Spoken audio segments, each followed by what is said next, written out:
Хүүхэд хүмүүжлийн эрг арга. Хүн бүр хүүхдээ сайн хүн болгож өсгөхийг зорддог. Тиймээс аав ээж та бүхэн өөрийн зорилгодоо нийцсэн эрг аргаар хүүхдээ хүмүүжүүлэх хэрэгтэй. Та хүүхдээ хүмүүжүүлэхдээ дараах 10 аргыг өдөр тутамдаа ашиглаарай. Хүүхдийг хүндэж байгаагаа харуулах. Хүүхдээ таны амьдралд байдаг хүндтэй хүмүүстэй харьцаж хүндэлдэг шигэн хүндэл. Хүүхэд тань болон бусад хүмүүс танд яаж хандаасаа гэж хүсдэг, тэр хүслээрээ хүүхэдтэй хандаарай.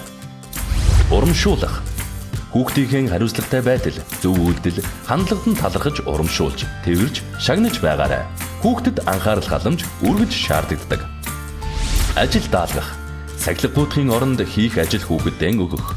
Жишээлбэл хүүхэд тань хүнс цуглуулгаар дэлгүүрт ороход сахилга гуйтаж, гүүх эсвэл дураараа чихэр шоколад авах гээд байвал дараагийн удаа дэлгүүрт орохдоо надад 6 алим аваад өгөөч гэх мэтээр ажил даалгаж өгөөрэй. Сонголт өгөх. Хүүхэддээ алийг нь сонгосон зөв үйлдэл хийх хэд хэдэн сонголтыг өгөөрэй.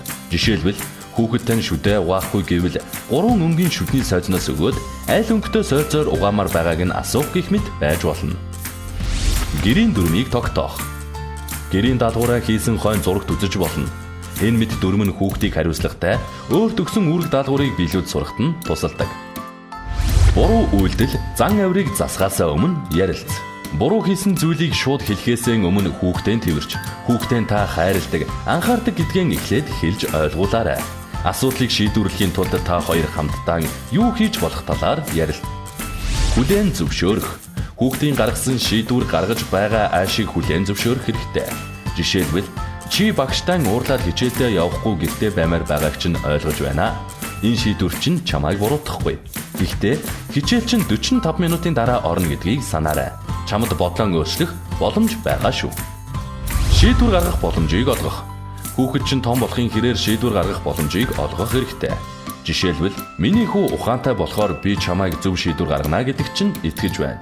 Чи шийд. Ингэснээр хүүхэд өөрийнхөө амьдралаа хариуцах ёстойгоо ухаарч, өөрийнхөө шийдвэрийн эзэн болж сурна. Хайрлаж анхаарч байгаагаа ойлгуулах. Хүн бүр хайрлуулж халамжлуулах дуртай. Тиймээс хүүхэдтэй хайртай, хүүхдийнхээ юу хийж байгааг нь ойлгох нь танд чухал гэдгийг хэлж ойлгуулах хэрэгтэй. Хугацаа өгөх. Одоо хийж байгаагаа үргэлжлүүлэх цаг хугацааг өгч бай. Жишээлбэл одоо 7 цаг 10 минут урж байна. 7 цаг 30 минут хүртэл тоглоод гэрээ цэвэрлэн шүү.